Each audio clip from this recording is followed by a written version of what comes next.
That's a weird insult. Rain, your mother, she's older than you. Be weird if she wasn't. Yeah, we're alive. Hey everybody, Yay! I missed you guys. We're always we're always on Facebook, aren't we? Well, I missed this meeting. I was like, yeah, I hope John is feeling okay. Remember, we're also doing a show and we're live right now on YouTube. So, hello, lads, lasses, and NB badasses. Yes, we're back. We finally are well enough, or at least John Brockman is well enough to be doing this. And and also since last week was supposed to be our patron show, we're making up for it by having our patron show today. So currently, right now, we're Metro. Yes, that means that the link should be there and Patreon because that's how Joe's able to join. This is how Joe was able to join. Not me giving the link directly to Joe. So you can, Mythro, you can join us as well.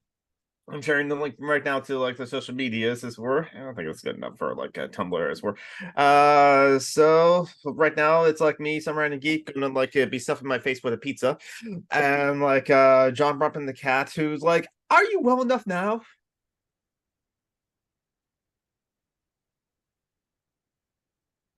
He's Okay.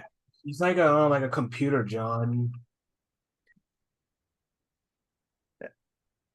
Uh, Yay! Yay. And so quickly as I remember and going watch the names and scrolling down the bottom. Thank you to our patrons. This is our patron show. Thank you to Marty, Von Reck, the Fuck Boys, Mithro, the Kama Sutra Scholar, Edie, Tim, and Joe McClory, who's joining us right now. Thank you for giving us money. You give us money for this crap. I judge you harshly. So what's everyone been up to other than John Brockman just coughing?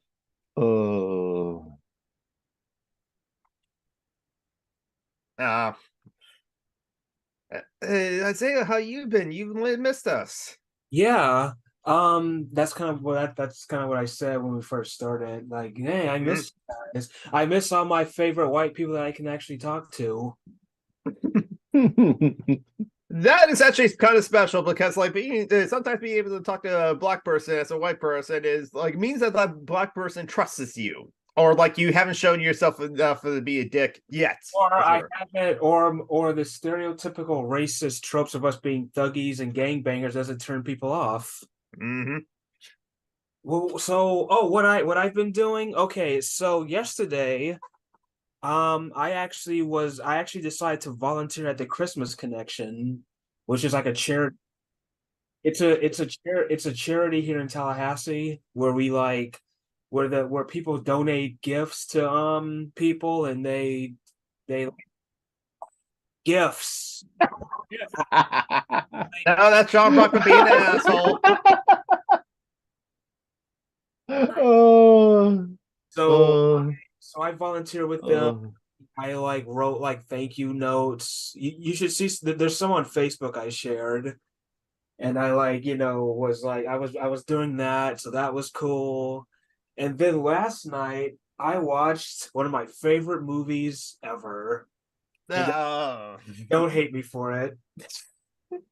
I mean, we have talked about this many times. So you like the Roland Emmerich Godzilla movie? It's I mean, if people are allowed to enjoy movies as they watch it, that they enjoy, unless it's something like Mein Kampf or Triumph of the Will or something like that. Mein Kampf's not a movie; it's a book. 300 too. Yeah. I would never watch 300. I think 300 is garbage. I'm sorry, it just is. Yeah, exactly. I mean, 1998 Godzilla, I'm going to be honest. Okay, so it's the first Godzilla that I remember watching because I was born in 92. That came out in 98. So this was obviously before I saw the classics. I still haven't seen the classics, honestly. So, and the movies they made recently, I don't really care for. So 98 Godzilla kind of sits in this weird box for me, whereas it's like a lot of people say it's garbage. And this definitely has its issues. To be honest, it is very goofy. It is very stupid. You know, the military is dumb. Like everyone, like it's a bunch of tropes and stereotypes. But I'm just like, yeah, but you get to see a city get destroyed. So what the fuck, you know? Well, then you can see the cities getting destroyed in a lot of movies. And watching it kind of stoned was pretty funny because it was even more silly. Okay, watching Stone. Okay, that is something. Yes, I can. But as we talked about before, it's like what good. Also, we are joined by another patron of ours. Hello, Ely. How are you doing? I'm doing okay. Mm-hmm. Yeah. But like the movies that watch the Stone is just like.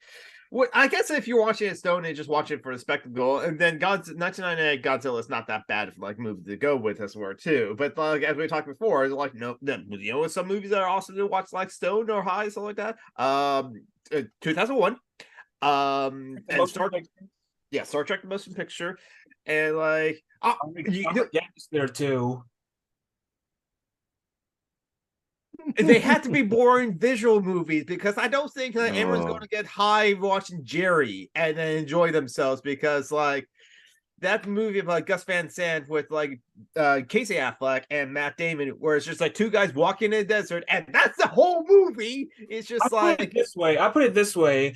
I couldn't watch, you know, the day after Stone because that's not a movie you watch Stone. That's a movie you watch to get the shit scared out of you about nuclear war.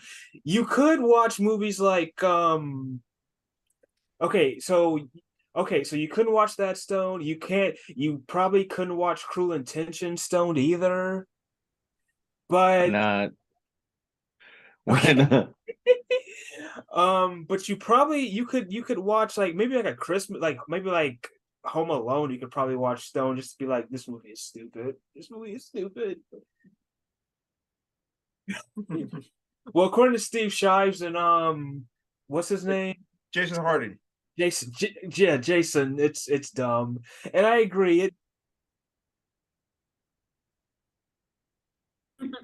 He doesn't. He hates that movie. He doesn't know. No, he doesn't find that funny. Harry Elway is like my gay crush in that movie. So Oh yeah. Oh, that movie. Oh, okay, that's the one. That's right. I got those are fun movies to be confused with the titles. Yes, exactly. Mithril, I will email you the links to you, and since you are for sure a patron of ours, and like hello, Kirok, how you doing? And yeah, so like, so yeah, I did confuse. So it was Robin Hood Men in Tights, the Mel Brooks movie, the comedy, that like and that Steve Shives he just doesn't find it funny, and yet like he's maybe alone because I find it funny or amusing, and C-Mac, a viewer of Steve, also finds him funny and amusing. Okay, the Robin Hood Men in Tights. To those who have seen it, funny. I need to. There are many elements of that movie I find funny, and that still holds up today. I've seen it a couple of times as an adult. Yeah, I'll say yeah. I don't know if it holds up as a whole, but there are some gags in that movie that are just delightful. Yeah.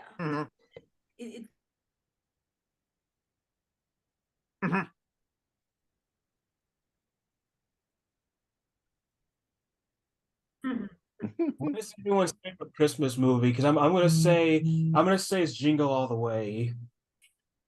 Oh God, now it is. Oh. That's a fun. That's a can fun I be choice. heard? Yes, you can be heard, Mithril. Lovely, brilliant. Mm. Muppets Christmas Carol, best Christmas movie ever. I enjoy that one. Yeah, it's a Christmas Carol, so it's like just pick your own versions. And like for my family, definitely Muppets Christmas Carol is our version of the. Exactly. Any Doctor The Grinch Stole Christmas, the one, the 2003 one, I guess. Was that the one with Jim Carrey in? That was. Yeah, I'm not a Jim Carrey fan. When for Yeah, I mean, I watched I think a couple like a decade or so ago we watched we watched Bruce Almighty like on Christmas Eve. So I've always kind of thought that was a bit of a Christmas movie for me. Mhm.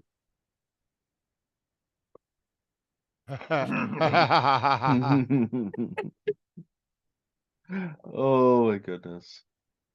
Yeah. Kirak, is that on your end or is that on our end? Can you hear all of us? Can you hear all the participants and like the thing, which is important to know? I think we should be heard because Metro was able to. No, Metro, are you? What the hell? Oh no. And switch that over to the actual fucking microphone. Let's see.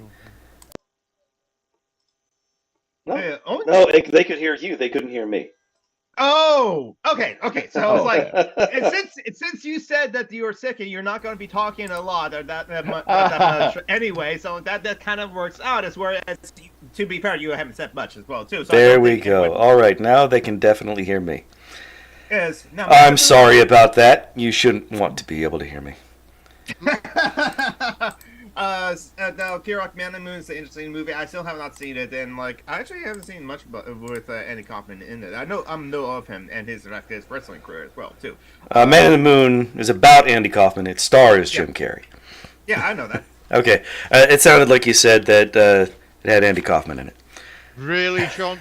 Of course, it's Margaret Thatcher. Yes, again, some British person is some terrible, awful, horrible British person that maybe I can guess, and like maybe others can guess, like will be over your avatar until you pick your own avatar. But even then, he'll just put it like a horrible British person over you. Of course he will.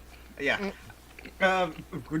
Excellent Christmas movie, honestly, and I think that more people should see it because I think more people should see Satoshi Kon movies in general. Tokyo Godfathers. Yes, Tokyo Godfathers is really good. Mm-hmm. Have not heard of it. I want to see My Cousin Vinny. I haven't seen that one yet. You haven't seen My Cousin Vinny? You go watch it right now. I was saying, I think you would enjoy it pretty thoroughly. It's like right up the alley with a lot of the movies you do like. It's got white people in it.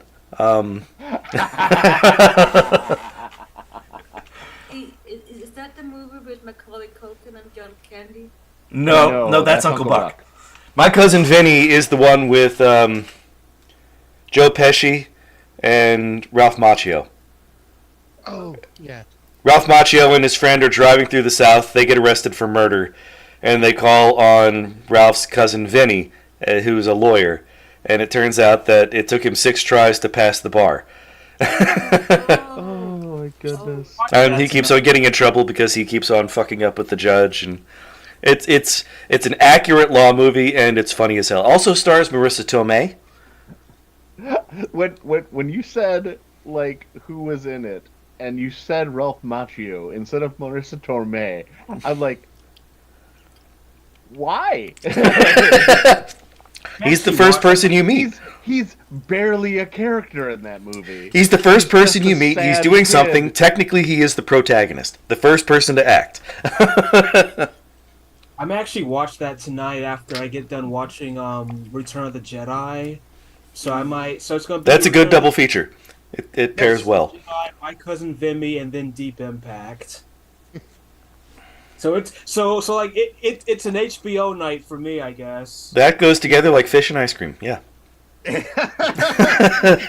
Okay, yeah, Deep Impact. The other comic movie, that's the one with Morgan Freeman and the meteor actually hits, or comet actually hits as well too. Right. Well, as opposed to Armageddon, which is like that's a Michael Bay one where they managed to like blow up the asteroid before it hits because like again it's more believable for oil drillers to become astronauts than to train astronauts to operate a drill. But again, Michael Clark Duncan dancing on a table in a leopard print thong. So I'm sure every white woman in the world had that fantasy in their mind. I imagine. I heard a fun joke about that, the spoiler for Deep Impact, or like covertly the spoiler for how it ends, where it was like, yeah, Armageddon and Deep Impact came out the same year, but Deep Impact hits differently. Oh, That's a good one. That's an important question from Kirak. Isaiah, remastered or original version of like Return of the Jedi? I'm watching the 1997. I guess it's the remastered one. Yeah, that would be a remaster. Special edition, yeah. I say the originals because like I'm a really big fan of like seeing like what people actually worked with back then because I just think like it's like a whole like it's a whole other respect for like all those like people like that like all the people who made all the models and stuff. So I can't watch really anything that's remastered because it just looks more it looks sillier. Like they remastered all the TOS episodes from Star Trek and they just look so bad. I don't remember what was all changed in that one, other than like small visual things like some of the X-wing cockpits were a bit different. I think they extended the performances in Jabba's palace, and they changed or they added celebrations on other planets as well as the celebration on Endor about the Emperor dying. Yeah, Were the only real big things in that one. In Return of the Jedi, yeah, it was the biggest one was just like the music number at Jabba's palace. Really, honestly. So this is the one I got. It's the THX digitally mastered. So I don't know if that's the remaster or that's just the VHS or like DVD. These are DVDs. Okay, good. The Anakin Ghost Really? was actually the really? the Anakin from the prequel Ghost was actually a later edition because that's right. they hadn't. John, I don't know what medicine you're getting, but I wish you'd Here's the VHS special edition, Empire Strikes Back. So yeah. Yeah, so the special editions they came out while VHS was still in circulation. So like it depends on which VHS you have, whether or not like it's the like non-remastered one too as well. And DVDs came out in the 90s, like the late 90s. It's not, Yeah. I mean, Yeah, the remastered ones came out in the late 90s, and they were controversial. There was what do you call it? There was one set of VHSs that I only got the first movie for, where it had a lot of cleanup that was added to the special edition later, but didn't have any of the changed scenes.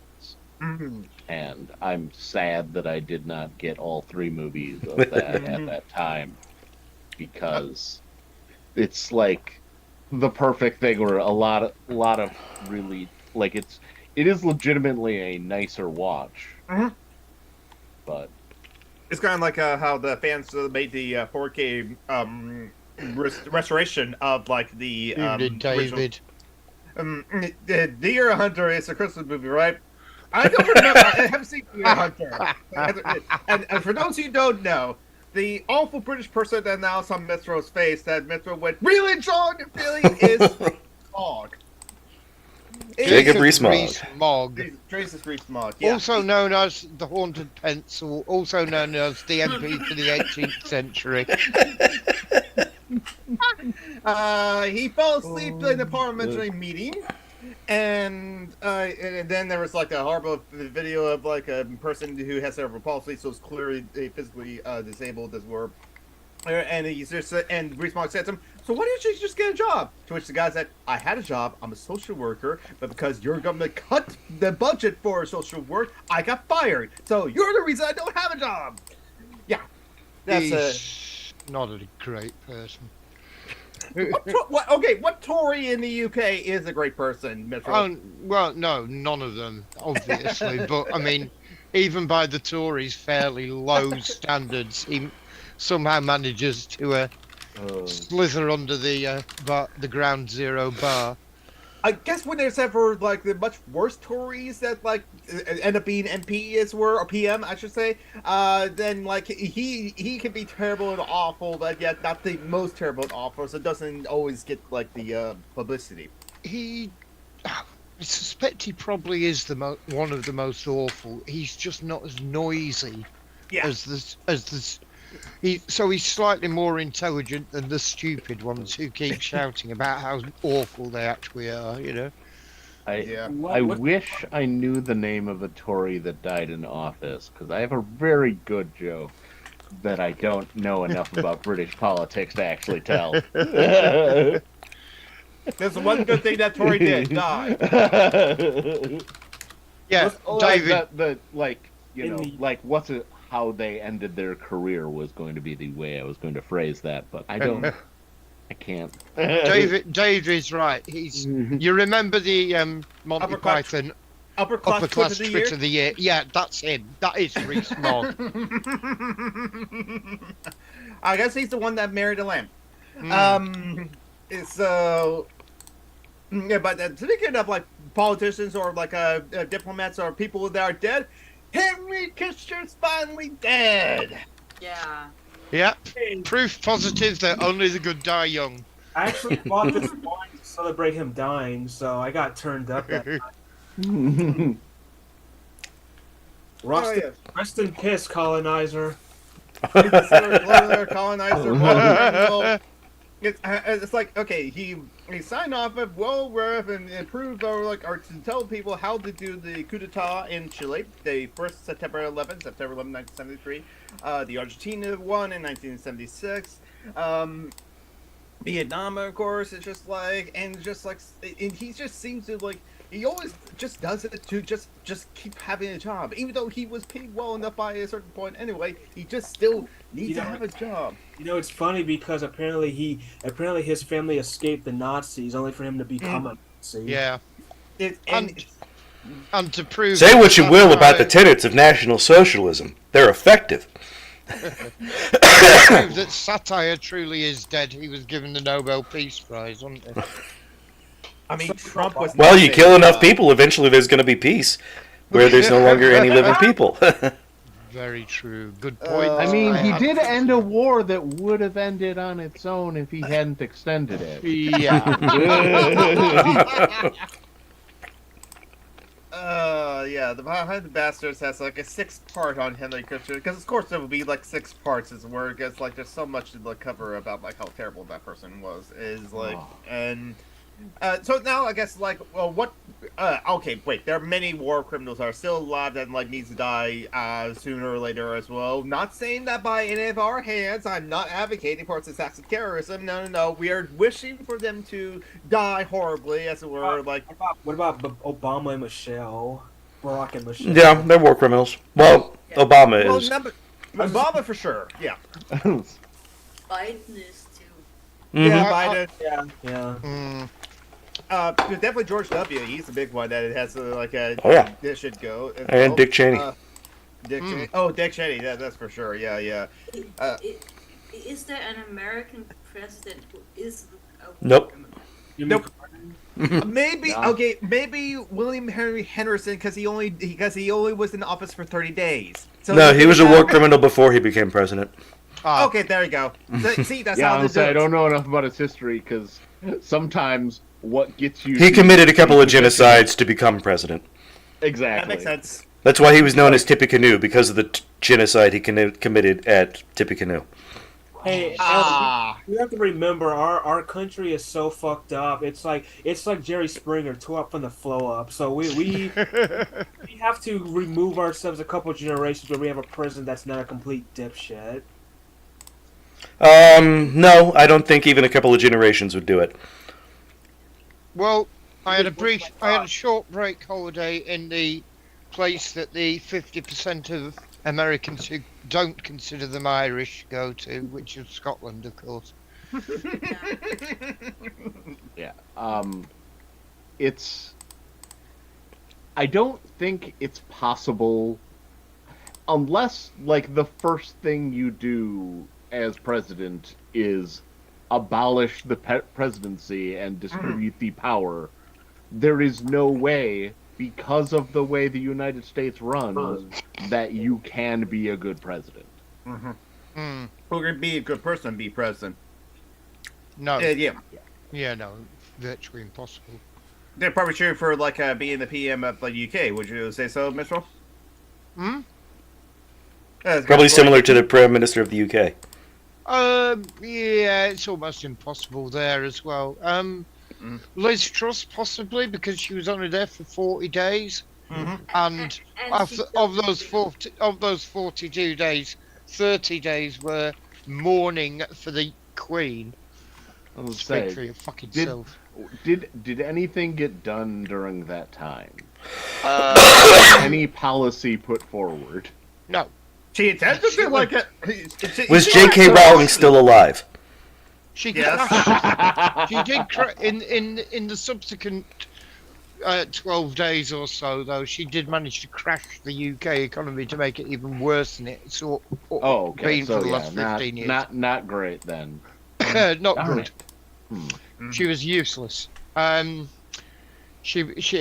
and her Chancellor, which is your Secretary of State for the Treasury, I guess, believed deeply in trickle-down economics and suddenly announced that they were going to give massive tax cuts to the very rich, and then they nearly crashed every single pension fund in the UK, so impoverishing even just ordinary people was a little bit more. So, yeah, not good. Mm-hmm. And That my sausage fingers, you bastard. and our government isn't any better. Mm-hmm. We've Yeah, you can never tried- trust the Danish. No, but at the moment we're trying. There's been a petition to try to get the Danish government to condemn Israel for what they're doing in Palestine, Mm-hmm. and it's not going so good. And it's like it's Doctors Without Borders who has started the petition, Yeah. and it's really frustrating because it's like it's just like how can you not see that this is genocide? Yeah. Yeah. Yeah. Well, they are kind of brownish and Muslim and foreign. That's basically what it is. 3 strikes, you're out. Goodness. But in some good news, the Polish people did kick out their fascist government. Yay. Yes. Oh, Stefan Molyneux must be so disappointed. That's an Irish man. He was that's- so excited about that. I know, of course he was, yeah. Wait a minute, is Stefan Molyneux Irish? I just forgot. He seems like to be one of these. He nationalist was Canadian. I think That's right. Fuck's sake. And yet he like globetrotted like 5 times as well. He went to Poland to congratulate them for hiring an ethnically pure government. He moved to Poland because it was 98% white or something stupid. No, the Polish aren't white, they're Eastern European and Catholic. What do you say, Ely? I said I forgot about that guy. Just for my Yeah, so would I. Yeah. Thanks. Yeah. We should all forget Stefan Molyneux. For those who don't know, he's just one does again like online like he thinks he's like really smart and very philosophical. Yet he's just honestly really dumb. He's just no big words, but also yeah. Honestly, he's like a very far right as it were, and it's one of these people that like advocate for like you cutting off your family of or a family of orientation as it were, you as it were, in order to like get to pure politics or something like that, and that sort of thing too. Cats. yeah. He's a big fan of the Great Replacement theory Yes, as well. exactly. Oh, yeah. Yeah, He's a one of fascist. those- yeah, pretty much. Yeah, exactly. Again, he like moved to Poland because of the fascist government there, and the pure white things is just that. Yeah, just a white nationalist. Stefan Molyneux. Best to ignore him. Stephanie or He spells Canada with a K. Because he's a Klansman. With the KKK Canada. Yeah. KKK, eh? So Canada, you have a more terrible awful people you have to like apologize for. Like it's a Stefan Molyneux, Gavin McGuinness, Nazi Barbie, Lauren Southern. what about there's this guy named JF, right?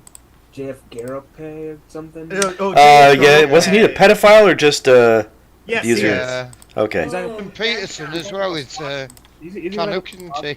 something. he hates women or something. He's like an incel, although he has like a girlfriend or something. I No. think he. He was Wait, a wasn't she a mentally ill No, she a was girl? really- Oh. she was disabled. That's Yeah. what it was. He had groomed her. And, Yes, exactly. So, Yeah. Jesus Christ. so no, yeah, that JF guy is a terrible, awful piece of shit person as well. And Jordan Peterson, of course. Jordan is Peterson's also also Canadian. Gavin Steven Crowder, I think. Jim Yes. Crowder is Canadian. Yeah. Yeah. Oh, I Yeah, thought yeah. Canadians were cool. What the hell? You guys Come are to North, yes. James Summerton. James. Oh, is he Canadian? Oh Yeah. yeah, and that was a big thing. I'd never seen any of his movies and his videos. They were kind of recommended to me, and so like, okay, that's the thing. And then, They were good. They just weren't his videos. exactly. 'Cause, Todd is Well written by other people. Yeah. It's such a shame. I really enjoyed his videos. Mhm. I enjoyed watching. I'm not that deep into reading the technical stuff, so Hey Jordan. but watching H Bomber Guy's video on it was kind of depressing, really. or Todd in Shadows. Todd in Shadows does reviews of pop music, as it were, and yet he did. Yes. Like, Excellent that video. Oh Yeah. my goodness, that It was a real good, proper demolition job.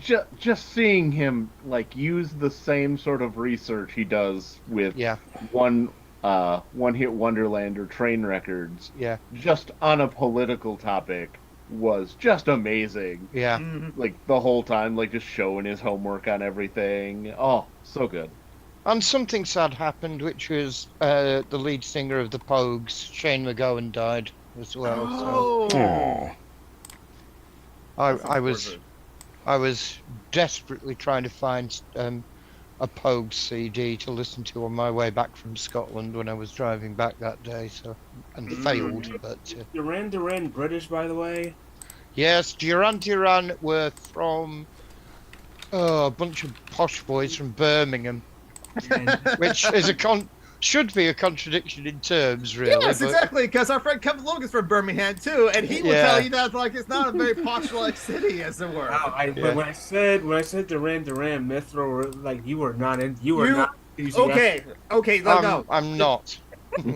Hold on, John Brockman. Yep. I only know of Goodness like the sake. current of the current British Prime Minister right now. Damn it, his name escaped me, as it were. Richie Sunak. I'm wondering, is that Richie Sunak right now that you cover? It is Rishi Sunak. That's like an American being like Britney Spears. Fuck, I hate that person. That's like Mithro's like reaction to when I asked about Duran. He was like, Yeah, I mean, when they were a thing, I was heavily into metal and starting to move into more alternative music. What was called alternative music at the time, I suppose. So, I'm never going to be. I admire what they did. They made very good pop music singles, but it was pop music. There was nothing I love that music. of any substance to it, is my argument always, Right. I love Which music is- like that. Which again, it's just like not every piece of work has to be like emotionally like heart wrenching or No. engaging or driven and stuff like that. Sometimes we want our cheese. Isaiah Yeah. too loves like the 1998 like Godzilla movie, Yeah. and like I won't take that away from like Isaiah, and because it's like I will. I'll go back in time and I'll make that movie never have been made. I don't love Coldplay, David. I don't love Coldplay. The Smiths are sorry. also Smiths are also from the- I will. Yeah, I used to like the Smiths. I still like Johnny Marr and but Morrissey politics. is a twat. Fun. Yes. The lead singer's politics is like god awful. Yeah, absolutely disgraceful. And it's a real shame because there's a lot of us sort of lefty types really loved the Smiths when they were, and so it's kind of depressing when he basically joined the far right, for want of a better word. But Yeah. But was he always that way, or did he? The evidence seems to be he was certainly on that side of things. I think Johnny Marr had a lot more influence on the songs and music than a lot of people would give him credit for, and he is definitely still a lefty. But yeah, Morrissey was an utter piece of crap. And he in the 80s he fancied himself as a sort of new Oscar Wilde type figure, you know. Meaning he'd go to prison and then die? Yeah, probably. But unfortunately he didn't. He just sat around making progressively more unpleasant statements, you know. Moved to California, lived in Los Angeles, and then pronounced on how awful Britain was now that it was full of immigrants, without apparently noticing that he's actually an immigrant. Well, it doesn't count if you're white. Yeah, no, clearly. You're an expatriate if you're white and immigrate to somewhere else. The Daily Hate Mail does that. It'll whinge like fuck about expats in Spain being treated badly, you know, because they've shouted loudly at a waiter in English and he refused to serve them or something. But Go to the waiter, honestly. yeah, but they will hate on immigrants coming here. You know, it's they're the double standard, while apparent to anybody with two brain cells to rub together. Is somewhat lost on the average Daily Hate Mail reader, I'm afraid. Yeah, that's an excellent point, David. Nickelback is Canadian as well, so nothing that Canada has apologized for. Celine Dion and Bryan Adams as well. Thanks, Celine Dion. We know. We know that, Isaiah. We know. It's all right. I've got a soft spot for Pat Benatar, so I'm not going to say anything. Yeah, love is a battlefield, after all. Well, not my favourite of their songs, but yeah, you know. Heartbreaker? Are you a No. Are you a Sundays fan? Not really. Not really listen to them much. Okay, I'll just ask him. So, like, now, another news I want to bring up is where, as I mentioned, like, promoting this, like, stream, a lot has happened, and I had a chance to mention this, but on Twitch, the streaming platform, who had notorious always has been, like, a policy that you cannot multi-stream if you're an affiliate or a partner, sort of, too, which is actually why the Fortnite player, streamer Ninja renounced his partnership, because he won't be able to multi-stream as well, too. And it was a rule, basically, if when you stream on Twitch, you cannot post content or like post streams or do other things on other platforms for like a 24-hour period or something like that. Twitch at TwitchCon has finally rescinded that. Now they can allow multi-streaming, as it were. But like, it's strange how they worded it too, where it's just like, you just cannot provide a much better experience than the other platforms. And I'm just like, okay, I don't know how you can enforce that as were or measure that, because that really seems like a suggestive statement as it were in that regard.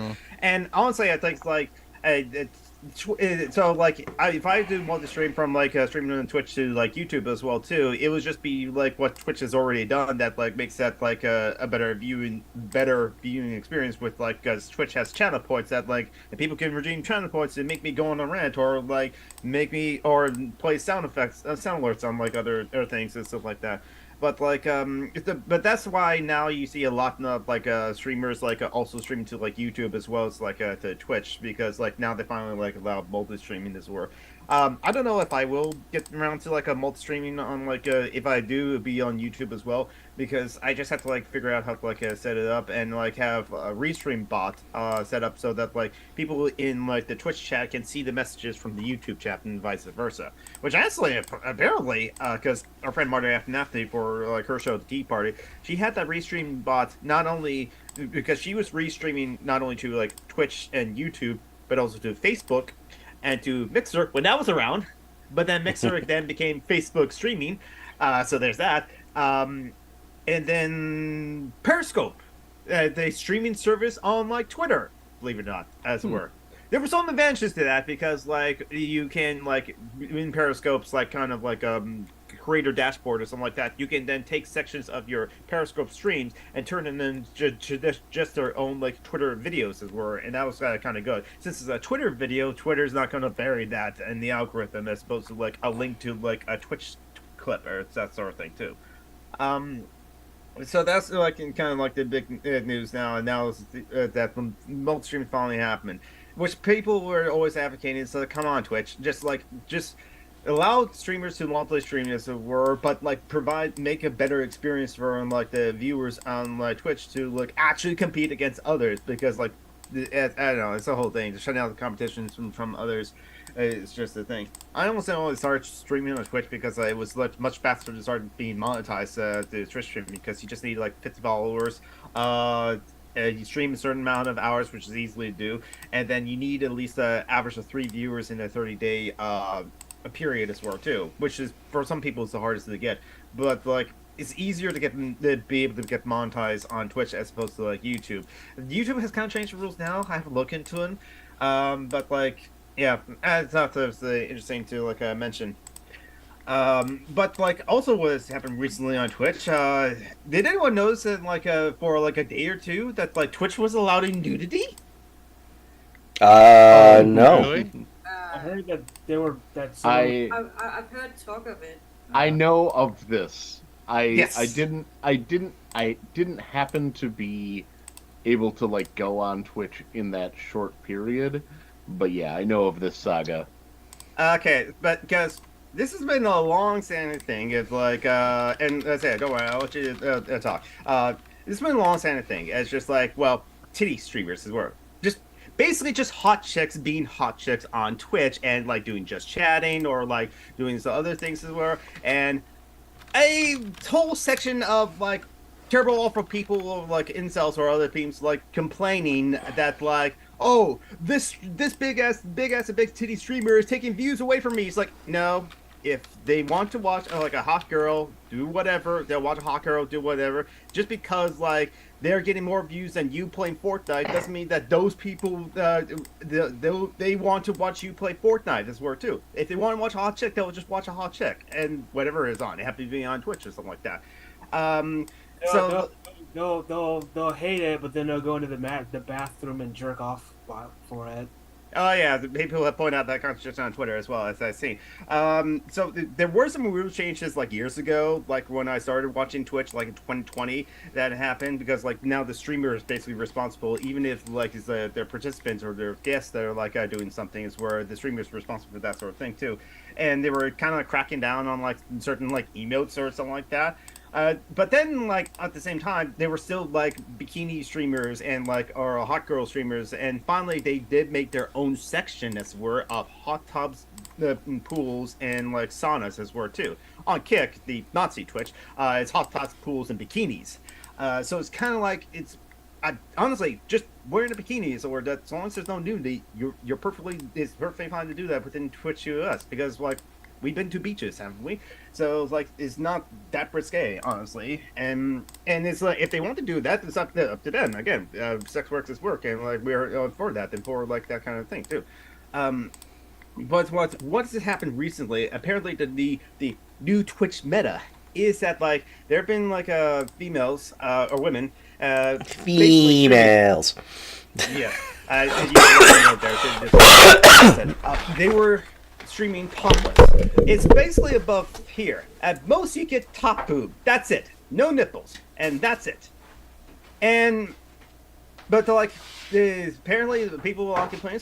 I think one thing that like the change that Twitch made on Tuesday that needed to change. One thing is like, the streamers have there's always been like a mature audience filter. I've always set my streams to be for mature audiences, but that's it. It's just that it is for like everyone knows it's a mature audiences. And all it does is really set like you will get a pop-up as you join the stream say, this stream is marked for mature audiences. Do you want to continue watching? And you have to click yes to continue to watch the stream or watch the VOD as well too. They didn't be more precise with that, in that like they had it where it's just like the streamer can then set the categories of like why is this a mature stream? Is it for drug and alcohol use? Is it for significant profanity, as it were? That's what I set mine as, because like I would give the finger to like a riot shield user in like Fortnite, as it were. Is it for graphic depiction of violence? Or is it the person playing a mature rated game? If you happen to be playing a mature rated game, it'll automatically be set to mature audiences. But like, so like, just when did that happen? Oh, it's been happening for the longest I've been on Twitch. It's always been a thing. It's that if the streamer can set it to mature audiences or not. It doesn't age gate to like who's watching it though, as far as I can tell. If you're 13 years old and you can, and you're the minimum age to have a Twitch account is 13. But then the TOS and something like that, it's basically they assume that like if you're 13 to 17, that like you're doing so with parent supervision. But many streamers are assuming that like the parent of that 13 to 17-year-old is like behind them watching that Twitch thing with them, as worse, basically. Where I'm just thinking, it's just like, no, they just got their parents' permission to like have a Twitch account, and there you go. And it's honestly up to the child and to the parent about what they can watch or what they don't want to watch, and blah blah blah. Many streamers set their streams to be 18 plus anyway, but like the only way to age gate your stream is to be sponsored by a beer company, so that you have to be 21 to watch a stream as well too, or beat the Bud Light channel, honestly. But that's age gating mechanism is not available to all streamers. And that's the thing. Yeah, I'm just putting it aside to like just assume that like 13-year-olds are watching your stream or could watch your stream and just like act accordingly. But like many don't and want to have the honest be 18 plus. Because then again, like the streamer Morg Pie was streaming topless. Again, just like above the boob, or just like you can see boob, but it's just top boob. That's it, no nipples. Yeah, a lot of people complain about it, but I think what Twitch did do that, like, so that they can avoid getting in trouble, is that like those streams, the topless streams, was showing up on the homepage of Twitch. So you just like quick open Twitch, and there's a topless streamer, as were. It bothered some people, so Twitch didn't actually make a change. That if you set your stream to be for mature audiences, either for sexual themes, graphic violence depiction, or excessive drug and alcohol use, then you will not show up on the homepage, which I think that's a fair enough thing. But what's interesting, when they also made that change to that mature audience things, they made the change to TOS, where that they allow for artistic nudity. It's a stipulation where it's like, so long as it's drawn, it's clearly drawn, and it's probably no movement or anything like that, so no animation, but like also no sexual acts or something. So you can't draw someone masturbating, as it were, too, but you can draw a nude person. Then it's allowed on Twitch during that time. And so a VTuber streamer by Marina just like went whole hog with this one. She had her VTuber model, a big breasted one, of course, but she also had her model be nude, but again, most you've seen is like top boob as well too. But then she also displayed like nude art on the side as well too. And she got a 1-day ban for that. Morg Pie also got a 1-day ban too, but I'm just not sure why. Apparently it's because she was doing a dance for getting a sub as well too, and that counted as like erotic dancing. But still, 1-day ban. She was back on streaming on Twitch last night. And Marina also got a 1-day ban too, because like apparently what she got in trouble with, not because of the nude art that was being displayed, that was totally fine. She got in trouble because her model was also nude or perceived to be nude. Apparently, if she just showed that her model was in fact wearing clothes, it'd been fine. Or maybe it's like the fact that like her VTuber avatar was mimicking her movement, so when she moves, the VTuber move. Apparently, nudity and movement is bad. I don't know. But like for like a day or two, some artists were taking full advantage of the artistic nudity and drawing nude characters and that sort of thing too. And weirdly enough, I think I'm actually honestly fine with artistic nudity, or at least there has to be something in place for that. Because like if a streamer is doing an educational stream on art history, something like that, and happens to be showing pictures of Michelangelo's David, the Sistine Chapel, Donatello's David, there's a lot of nudity in classic art as well too. So I think there has to be something of a provision of like artistic nudity happen. But that was only for like 2 days, and like Twitch went back on that. What they didn't know, and then realized afterwards, like, oh wait, and AI art. Some of those art is like it's really hard to tell. Is that an actual person or is that like AI drawn art? And so like for them, if they can't really like tell, they decided like it's best to just like ban nudity as it was before as well too, since like people would say, "Wait a minute, that's a real person," and on there's like, "No, this is AI art." It's like it's so hard to tell, and so because you can't tell real nudity from art nudity, and again back to the old standard like nudity banned, nudity's gone as we're because apparently we just have to like wait for the day when it's like nudity is accepted by society worldwide for there for us for the TD streamers to be like in full view on like Twitch. So yeah, that was what was happened as were too. Anything else that anyone wants to add to that or add to the conversation? Is that why Kevin Logan has been streaming on YouTube I, again? I don't know actually. The only thing that I would add is the idea that classical art showing nudity is somehow more or more pure or more artistic as opposed to lascivious, as opposed to modern art form nudes is just silly. Not necessarily, Joe, because here in Florida, people like we had like some parents lose their shit about the David statue because they thought that it was nudity, so they kind of like they got mad that. Well, no. I'm not saying that conservatives aren't terrible on both, but just the idea that because a thing is old, the fact that there is nudity in it is more or less, that actually changes anything about it. Yeah. Yeah, I agree. It's just like if you're going to ban like nudity of like this character just drawing this like character and it's like naked and it's like that sort of thing too. Sometimes with a big massive cock as well too. So long as that cock's not like ejaculating, basically, I think it would have been allowed on their artistic nudity as well. Michelangelo's David definitely does not have big massive cock. Yeah, the one of the streamers that I started to watch, mostly on his YouTube versions of it, is the Pirate Software, and I noticed him from YouTube Shorts, but what do you call it? They had to change out an emote they had. They had re-added it during that little bit. It was essentially just a butt. Yeah. And they took it in. He took it back out when Twitch changed their rules back.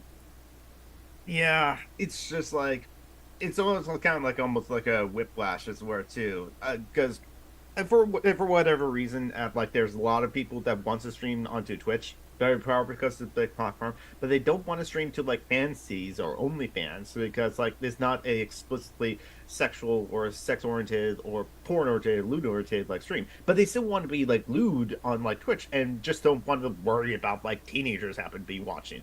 They kind of take it on themselves to have their streams be 18 plus and just ban anyone that says they're 17 or under, straight out. I have my opinions on that. It's basically some of my opinions about like doing 18 plus on Twitch is or too. If it's like YouTube, where YouTube does actually give you the ability to restrict who is watching your streams to 18 plus. If the Twitch that provide that to like their Twitch streamers, then I wouldn't complain about like 18 plus streams as much as well too. But the algorithm doesn't purpose if a YouTube video is labeled as over 18s only by its creator, the algorithm doesn't recommend it even to over 18-year-olds, which is patently ludicrous, Oh yeah, that's definitely the problem. That's why it's like, yeah, you can allow to say fuck, shit, ass, and cock, and then tits on YouTube as well. No, you're perfectly allowed to. However, if you do like, no one on the age of like 30 should be allowed to do anything. Is that as a teacher, David? You're saying that? Yeah. No. Some people honestly do want to like. Some people seriously actually do want to not have any teenager on the internet at all because you can't censor the internet to protect them, as it were. And Oh. which I don't agree because, like, okay, you want teenagers to have boring lives and never be on the internet until they're like 18, and then have no social skills whatsoever because they were never on the.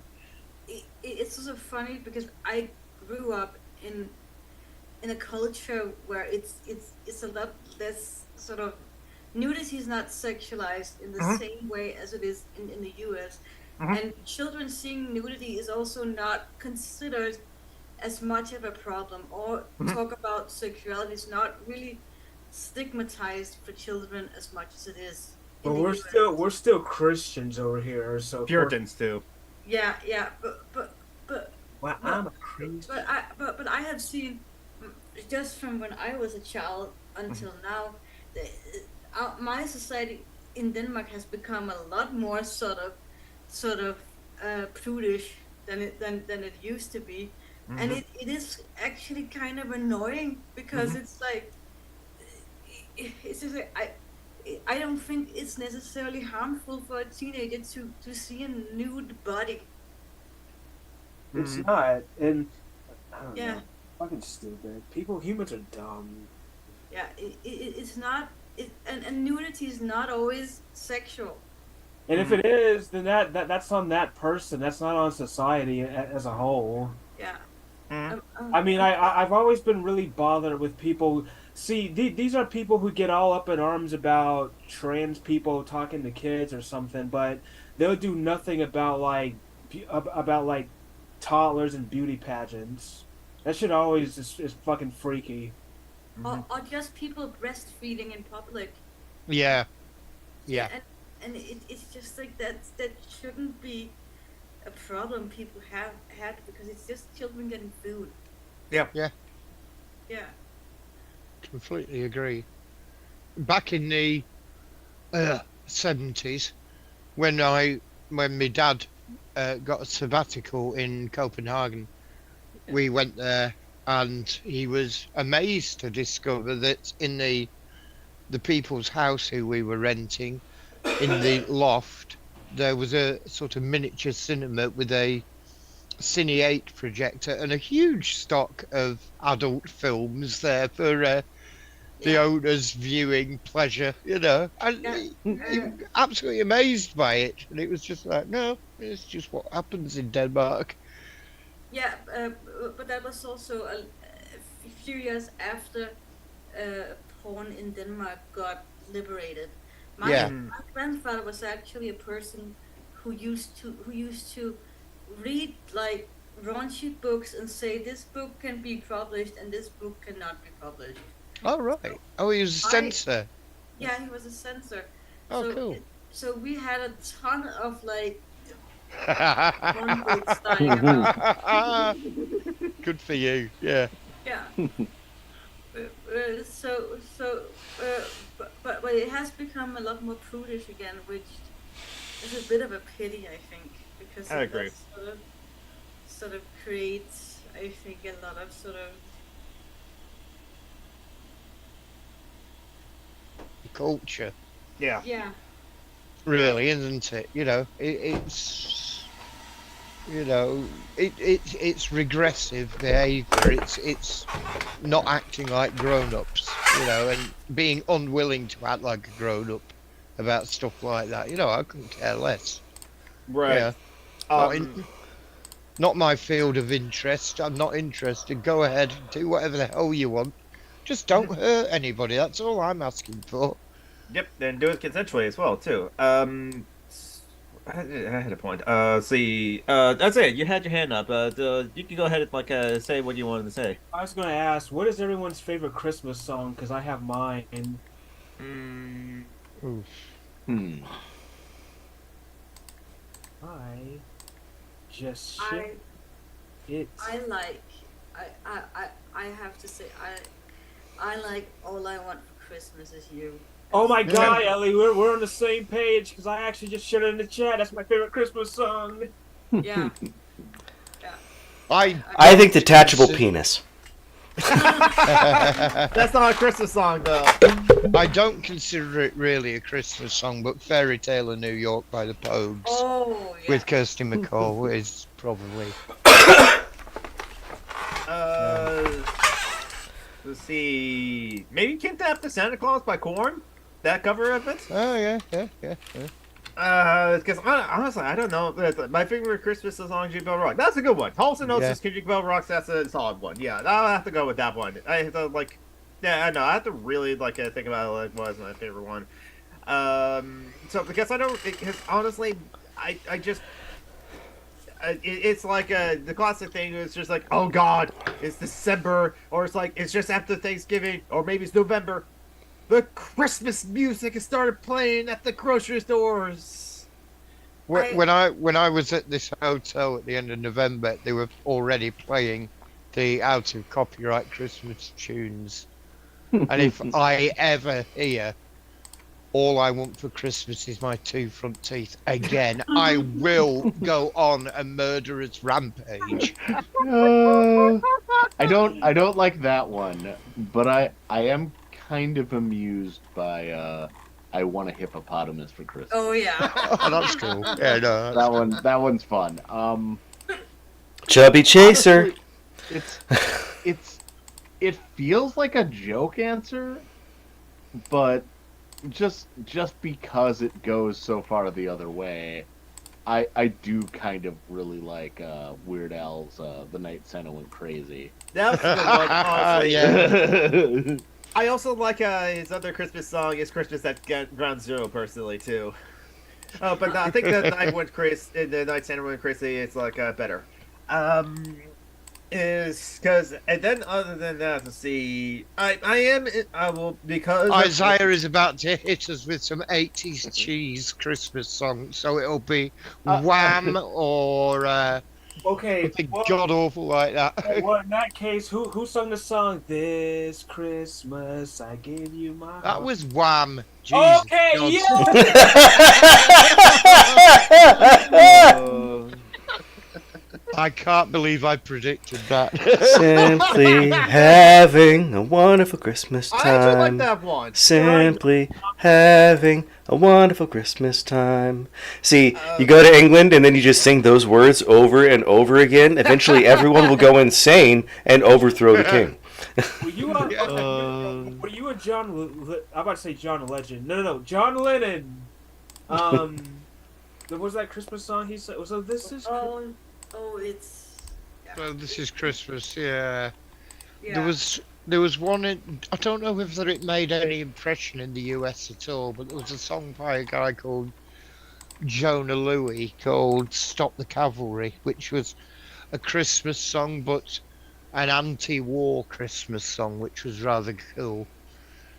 Was that particularly about the World War One thing, or is that? I something think it was else? about the World War One thing, yeah. But I mean, I don't think they used much cavalry in World War Two, to be honest. But They did, but that was tanks. And also, occasionally, when there weren't good roads, they would use horses. Grandma Just got as run messengers. over by a reindeer. Grandma got run over by a reindeer. That's another great one. And Not according to Michael Schur. I was gonna say, I don't actually agree with that. I enjoyed it like as a novelty of like the naughty Christmas song, but as a song, it's not actually all that good. Run, Rudolph! Santa's got to make it to town. Come on, Chuck. But honestly, like the real answer is certain choral arrangements of old Christmas hymns are just so beautiful that it's hard to compare. Like it's hard to put like anything poppy as the best Christmas song. yeah, Because just like 500 years of iteration on the same song. yeah. I mean, oh Holy Night is like one of the best. Like, The when they hit the descant section in "O Come All Ye Faithful," I don't know, it always absolutely breaks me. It's so damn good. You Oh, know. I've heard some versions of Carols of the Bells that are just so good. Oh, David Foster's Carol of the Bell is my favorite. Trans-Siberian, the Orchestra will be mine. Jonathan Young has good like Harold the Bells like one version. Christopher Lee has like some good like Christmas songs, but he does it in Christopher Lee way. Metal as hell though, but yeah. Yeah, nothing wrong with that. Carol of the Bells by David Foster is very good, especially when you're high, because like the piano chord hits much more. It's like I'm just like flying through the air, like. Ely, you about to say something? Yeah, there's a French carol called Entre le Bœuf et l'âne gris, which is between the ox and the grey donkey. That's And interesting. It's very beautiful, but it's very old. Okay. I really like that one. Mhm. And then there's some Danish ones that you wouldn't know. Yeah.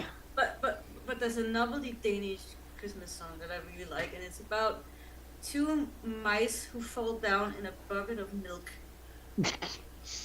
And they swim so much that the milk turns into butter. I know it's not accurate, and then they fish each other up. Out of Yeah, that was featured prominently in Catch Me If You Can, the story of Frank Abagnale Jr., Yeah, starring the guy who's never dated a girl older than 25. That's about the Pan Am pilot, right? The guy who posed as a Pan Am pilot, yes. I just know because I'm an airplane nerd, and Pan Am was one of my favorite things in that. So yeah, there was a TV show called Pan Am too that I really liked. Mm-hmm. Yeah, try. Look, what's the Christmas song I want to like mention is for? I guess there's King Diamond's like "There's No Ghost for Christmas" is where too. They're very metal as hell. Trying to think. Yeah, though. Someone else is talking. There's silence right now. Oh, no! Which Star Wars movie or Star Trek movie is the best Christmas movie? Oh, easy. Okay, there's two. It depends on the music and the aesthetics. Was I too loud when I did that? No. You leaned away from the microphone. It worked. No, I just want to make sure I wasn't having one of those like autism things where it's like when I get really excited, I just completely just lose my social cue bullshit meter. No. Okay, so if we're going by music, I would say Star Trek 4: The Voyage Home, because it has that that like, is it David Williams, that composer that makes all those ethereal music? John Williams? John Williams. It's like from the 80s, so like He's still alive. I'm trying to think of who you were thinking of. yeah. Well, no, With like, David. You know, like, so it's Star Trek 4 for the music, but it's Star Trek Generations for the the Nexus Christmas scene. Oh, so okay. I depends was on, like, what? yeah, depends on what you're going for. But if you mean like just like music wise, Star Trek 4. I see, weirdly enough, and not because of the music, but I guess it like the closest like Christmas movie for a Star Trek movie would be like kind of like I don't know Star Trek 4 because it is Voyage Home, and there's like something about like Christmas, at least as is celebrated in the USA, about like being the home holiday where coming home for Christmas is where which. I thought I'd re-listen to that song if I like that song or not. This were or say is one of my favorites were. But like people coming home for Christmas, so it's kind of like tangentially like thematically fitting. And that Voyage Home would be like the Christmas one, even though it wasn't set during Christmas. I'll say I'm under the same sort of thought. What do you call it? Family and friends coming together. One could make an argument for Search for Spock on that. True, actually, honestly. I mean, except for the part of the family coming together is David dying. Yeah. And like Kirk would never forgive the Klingons for killing his son. Isn't the whole Jesus birth story a Star Trek story? It can be.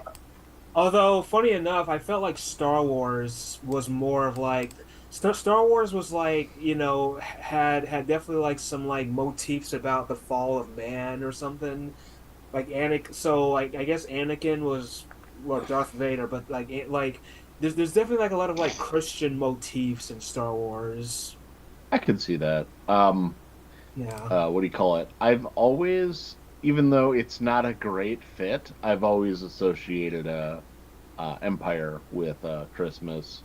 Not It's and because not of the just snow. because the first time I saw it was Christmas, but all the Snow. like entire like first act that is just snow.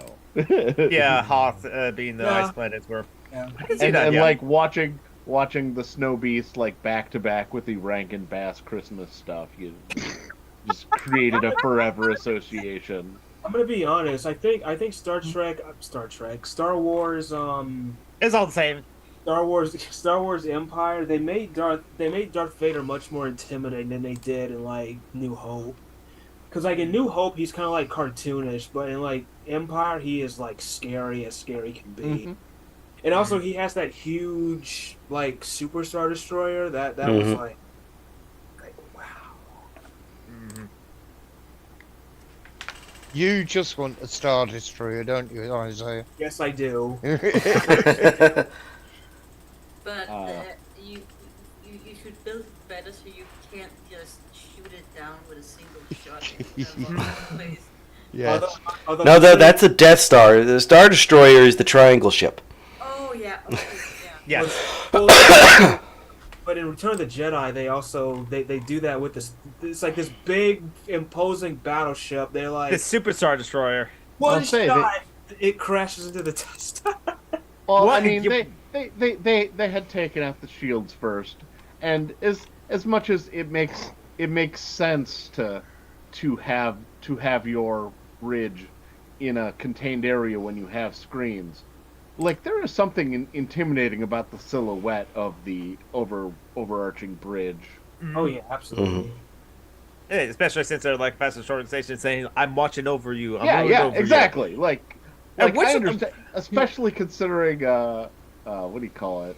You know, a lot of the designs are based off of, those ideas of how an authoritarian government would work. I would say. Oh yeah, I would say especially the Star- especially with like how those like commanding officers be like on those like things and watching down on the people at the consoles as well too. Yeah, that was like always very intimidating. Is where I mentioned like you're constantly watched as like being a worker for the Empire. So yeah, just online.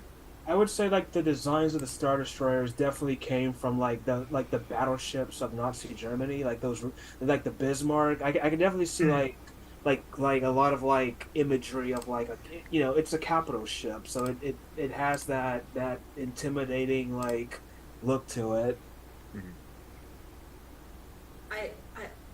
I'm thinking about Mel Brooks against Spaceballs and God, like yet. yeah, that huge maid with a vacuum cleaner spaceship. Mega Maid. Yeah. And yet, when after President Spaceball said, "Let's start the metamorphosis," and then like Lord Helmet had said, "Ready, Kafka?" Mel Brooks loves God. that joke because all the literary nerds absolutely hate Mel Brooks for making that reference, and everyone else has no fucking clue. Yeah. That movie is so interesting because it legit has some of my favorite Mel Brooks jokes, but at the same time, like unlike a lot of his other parodies or spoof movies, like you get the feeling like he enjoyed the old Errol Flynn. You get a feel that Mel Brooks just doesn't like Star Wars watching Spaceballs. like the parody seems to be at the entire concept of it. Like he thinks it's stupid. Fair enough, honestly. And the grossest thing is Pizza Hut. That is actually one of the It's a good grossest one. things I've ever seen in a movie. Yes, it is one of the grossest things. Yeah, there's even human centipede. Sorry for anyone that was eating lunch. Yeah, I didn't like Jabba the Hutt. He just looked too disgusting for me. No, it's not Jabba the Hutt. Pizza the Hut. Oh, Pizza the Hut. Wrong movie. He's a giant pizza, and then there's like sauce running down the mess. Oh God! Yeah, it's like Baron gross Harkonnen. puppet.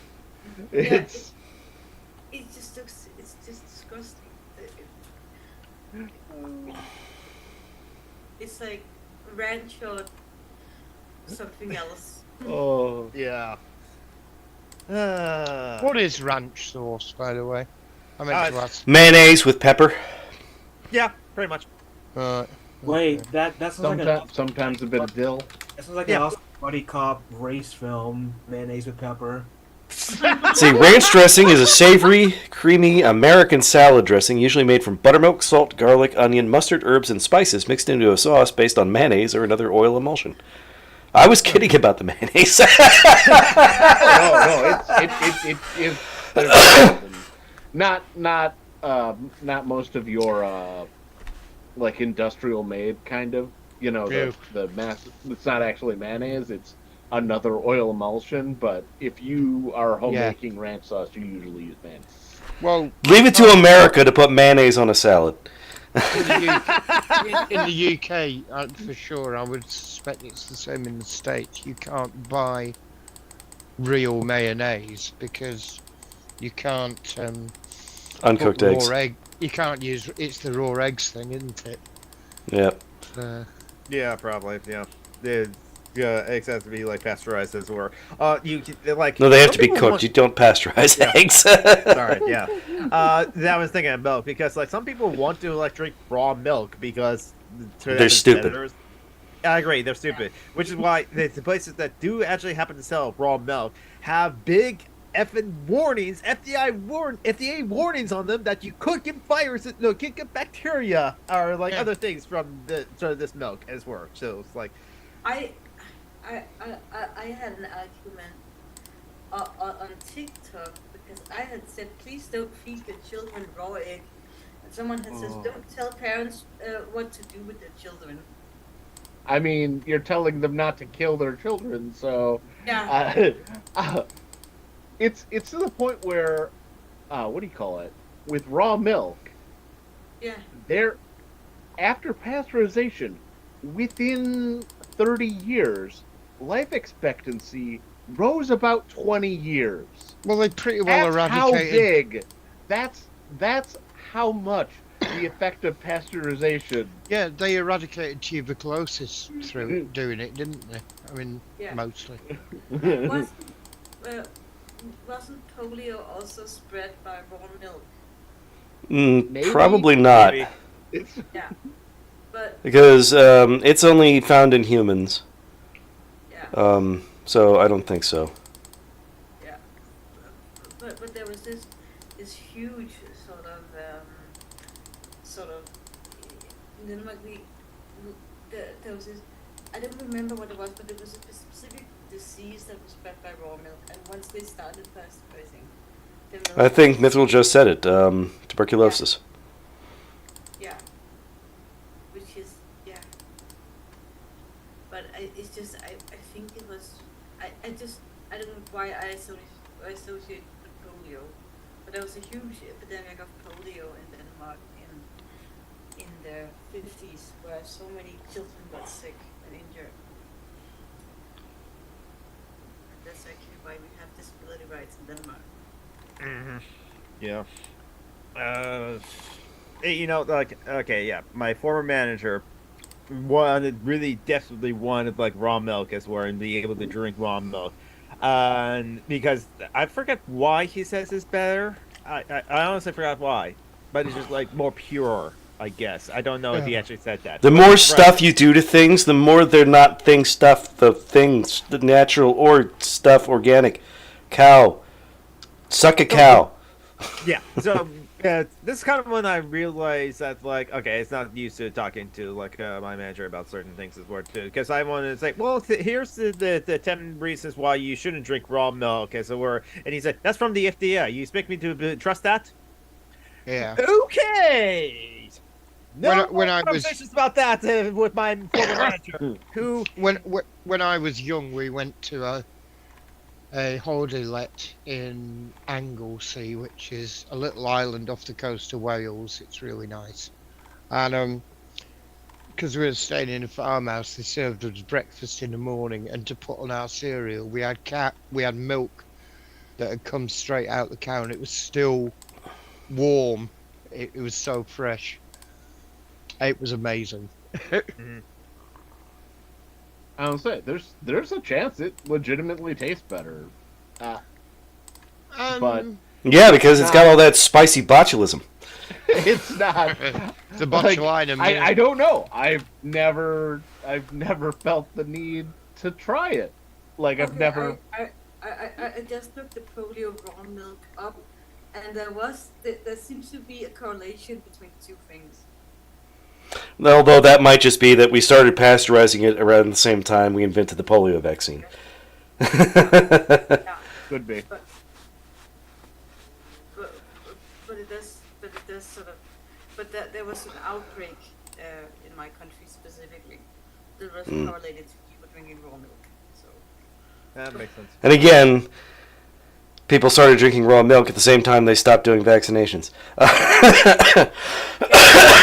You know, and there's definitely like there could be like they're related but not related, which is to say, you know, your immune system trying to fight off all of the things in raw milk could make it less likely that your immune system can fight off the polio vaccine. Yeah. Also, we haven't vaccine. eradicated polio, and Yeah, we're starting to get immigration from the countries we've been destroying, where you were going to find reservoirs of polio. Brucellosis is the other one from unpasteurized milk. Raw milk is grass. Brucellosis, which is not pleasant. High temperature, loss of appetite, sweating, headaches, extreme tiredness, back and joint pain. Hey, Yeah, Pepto-Bismol. Let's see. David, I had to correct you. Sometimes, like, raw milk is not necessarily grass. It depends on what the cows are like eating, because you had to specifically go for grass-fed cows or grass-fed beef, and like, I guess grass-fed like. Yeah, most cows are corny. Yeah, exactly. Yeah, because but also just Is that because most cows are kept inside in the US? Probably. that's part of it. No, it's because they feed them leftover corn stock, which means that they don't have to go out to get grass, which means that it's more easy and efficient to keep them inside and feed them corn. Yeah. Yeah. Not like that round here. Yeah. Yeah, that's because you have all the foot and mouth disease What? Not and the mad cow disease. Basically, you guys are just fucking your cows and giving them STDs. Now we leave that. Everyone knows that the Scottish fuck sheep. You guys fuck cows. I thought it was New Zealand does fuck sheep. That Well, may be them too. wrong. There are a lot of Scots in New Zealand. Oh yeah, that I can see that. Raw milk. Actually, no, that's the Welsh. What's his name? Jacob Reese, John Rhys Davies. There we go. He played the dwarf. Yes, John Rice Davis. Yes. Is he Welsh? Well, I know he's UK. I guess he is Welsh. With a name like Reese, he better be Welsh. And Davies.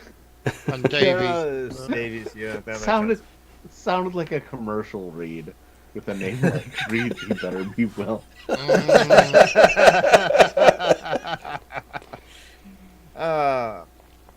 my goodness. Gonna get All right. Well, we are bumping up against the hour and a half mark. Any other final points before we go into our plugs? I'm fixing to finish watching War of the Worlds, the Steven Spielberg version. The one with Tom Cruise? Yeah, that's Yeah. the one with Tom Cruise. Have you seen the classic one, the World Worlds? Yes. Okay. I mean that one's obviously better than the 2000. That's what I've heard, honestly, because like I did enjoy World Worlds as like a classic sci-fi. It's just like I think it's a solid movie on its own too. But it's like they did that with The Day the Earth Stood Still with the new one with Keanu Reeves. I didn't care for that one at all. The original one was a classic, though. Yeah, I mean I like the 2008 one, but it's like I don't know. It just depends on like because there's the classic, and then when they make the remakes, they try to like make like an updated version of it. So the 2008 The Day the Earth Stood Still is about like environmental stuff, when the 1953 one is like nuclear proliferation. Well, I'm pretty sure the 1953 one was about seeing all of the landmarks in Washington, D.C. after what's-her-name says Glort Claudio Nicto. Yeah. And Glort runs across D.C., passing by every monument on his way to get to Klaatu. Isaiah, have you listened to the Jeff Wayne War of the Worlds musical version? Yes, I actually love that one. Yeah. Time. No one would have believed that in the last years of the 19th century. The Richard Burton voice on it was just amazing. On the original. David, Tom Cruise probably thought the aliens in that movie were real. He's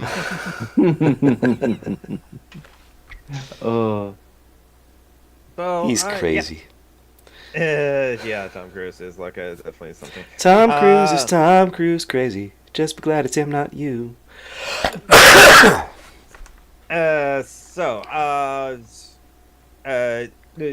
Elite, you have Blue Sky of your cat, Princess Luna of Blue Sky, so you can like check that out for like cute cat photos as well.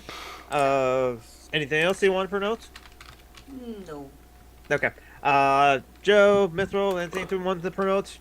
No, not really. No. I don't have anything to promote, but I what do you call it? I want to share a fun thing I did since the last month. Not really fun, but anyway, I